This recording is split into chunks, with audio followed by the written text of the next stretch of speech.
Whether you're a brand new filmmaker, a working professional, or somewhere in between, you eventually learn that the best way to expand your skills is to actually go create work. It's easy to get stuck in a cycle of primarily learning through osmosis.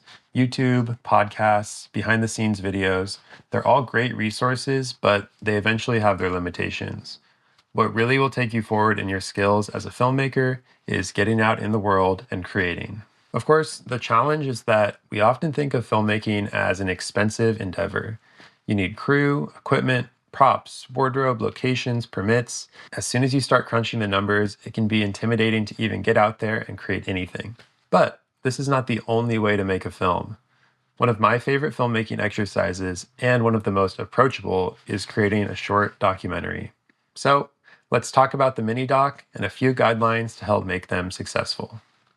So I've never, in a way, related to performance as much when there isn't a component of capturing it. It was just like this new, love affair with this medium.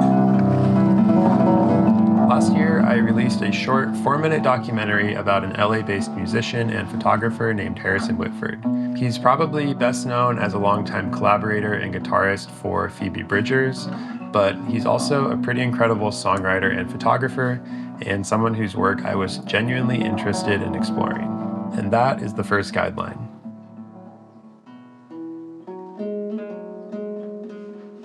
If you want this process to be approachable, repeatable, and effective, the first and maybe most important rule is to find a subject you're interested in and have access to. If you're a filmmaker, you probably are interested in other people and their stories, so the first part of that should be fairly easy. Maybe you have an interest in painting and there's a cool local painter in your community, or perhaps you like gardening and your neighbor has a really cool backyard garden. Whoever or whatever you choose to document, I would say it kind of goes without saying that you must have some level of interest in them. These projects still require a fair amount of time and work, and you may quickly burn out if it's not a subject that interests you. The other part of this is you need some level of connection to and with the subject, especially if you don't have a proven track record at this point. While I'm sure it'd be great to make a documentary about LeBron James, unless he's your uncle, it's pretty unlikely that you actually have the access needed to tell that story. Instead, start by exploring your own network. Friends, family, friends of friends, social media mutuals, local news story subjects, and see if you can find an interesting edge to grab onto. It can be something really straightforward. In fact, I think some of the best docs are about people that the general public has never heard of. Once you find that person, I think it's really helpful to get to know them and hear their story. That makes it much easier to start filming with them, which of course you'll need their full buy-in and support for. I shot this doc over the course of 2 days with a longtime friend and creative collaborator, Carl Birchley. We worked on a lot of projects together throughout the years, including the Wolfpack doc, Clarity of Cal. We also had our friend Mitchell Guinan come out to help on one day, which was the day we shot the interview and the music scenes. To keep costs down, we only used gear that we already owned and kept setups really minimal. We're both working filmmakers, so we do own some professional gear, which is nice, but certainly not essential. So we shot this on a Sony FX6 that Carl owned, with vintage Zeiss Jenna primes that I own. And for audio, we had a shotgun mic on the camera and then put a lav on Harrison. We used one light for the interview, which was a hard aperture light with a beauty dish, and otherwise relied on natural light. And this brings me around to the second guideline, which is to keep the scale small.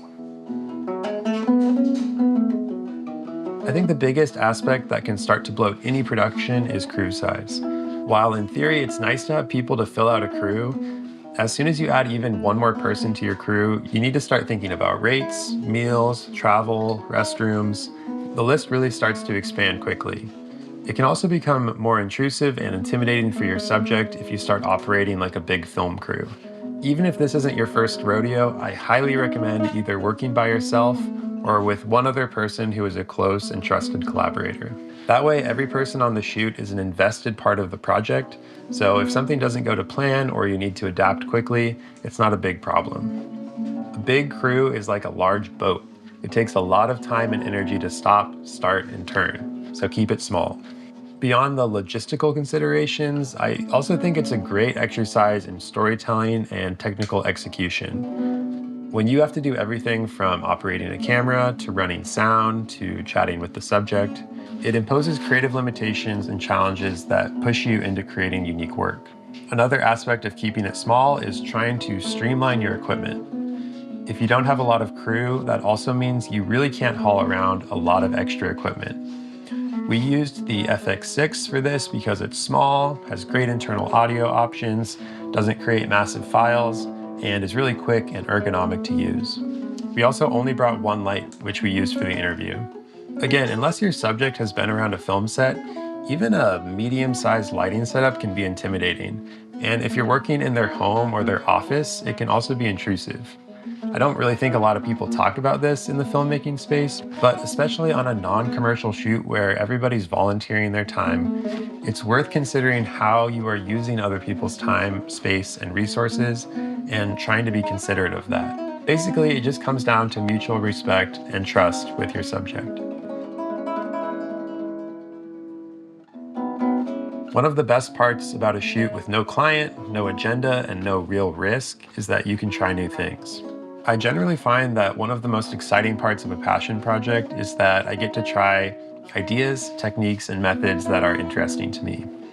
On a commercial project, you need to meet expectations from a director, a client, an agency, a production company.